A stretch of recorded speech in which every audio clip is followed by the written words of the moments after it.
Welcome, Deronda here with Foods 101. Today, I'm showing you how to make this cream of carrot soup. Absolutely perfect for these chilly winter days we're having here on the northeast coast of America. You're going to need 4 cups of cubed carrots, 6 to 7 this size, and what you do is go ahead, rinse your carrots under nice cool running fresh tap water, slice it in half, lie it flat side down on a cutting board, and you're going to cut in cube uniform size so they can all cook evenly. 1 cup of whole milk. If you'd like to substitute with half and half, you may. 1 cup of cubed onions. You're looking for about this size. 2 tablespoons of butter. It can be salted or unsalted. 1 bay leaf. 2 tablespoons of all-purpose flour. 1/4 of a teaspoon of white pepper. 1/2 teaspoon of kosher salt, and 2 cups of vegetable broth. Now, if you want to substitute this for chicken broth or water, you may. Now, let me show you how we're going to get this simple and easy soup together. In a large 5-quart saucepan or Dutch oven, we're going to add the onions and carrots. Add the vegetable broth or the water or chicken broth, whichever you desire. Add your salt and your pepper. I'm going to add just a little bit more vegetable broth. Make sure your vegetables are covered with your liquid. Bring this to a boil over medium-high heat. When it's come to a boil, we're going to turn down the heat to medium-low. I almost forgot to add the bay leaf. Stir it in. Cover it with a tight-fitting lid and let it cook 20 minutes. Use your timer. After 20 minutes, this is what our soup's looking like, and I'm going to turn off that timer. Using a fork, go ahead, find yourself a carrot.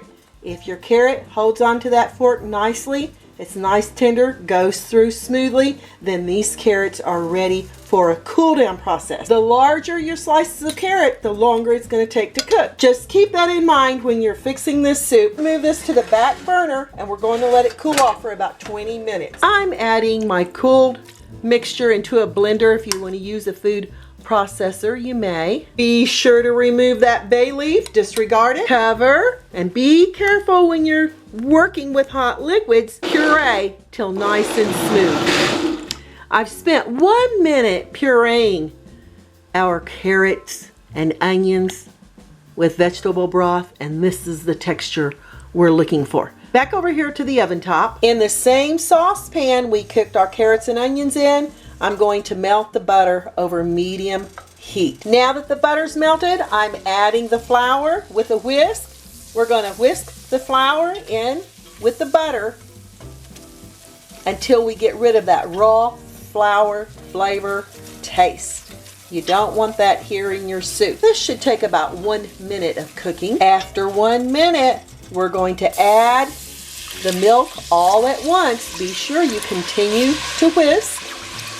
And we're going to bring this to a boil. Stir constantly. Now that it's come to a boil, we're going to quickly add that carrot onion puree back in with our cream mixture here.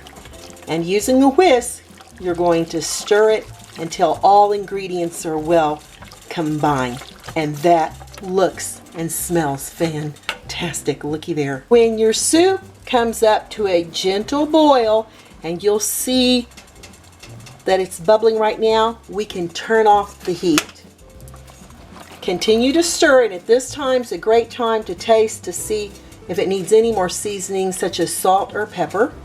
And that tastes absolutely perfectly delicious. It's time to serve. Cream of carrot soup is on. Look how beautiful and lovely that is. I'm going to give it a little sprinkle of parsley just for looks and flavor. If you want your soup a little thinner, you can add more liquid. So just keep that in mind too.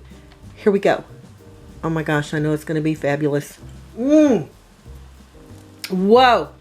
Delicious flavors of carrots, onions. I love the vegetable broth that I used in this cream of carrot soup. Perfect way to warm your soul during these chilly, cold winter days. I'm Deronda with Foods 101. Give me thumbs up, leave me a comment, hit that notification bell to be the first to get my new YouTube food videos. Thanks a million for watching, and I'll catch you lovely people later.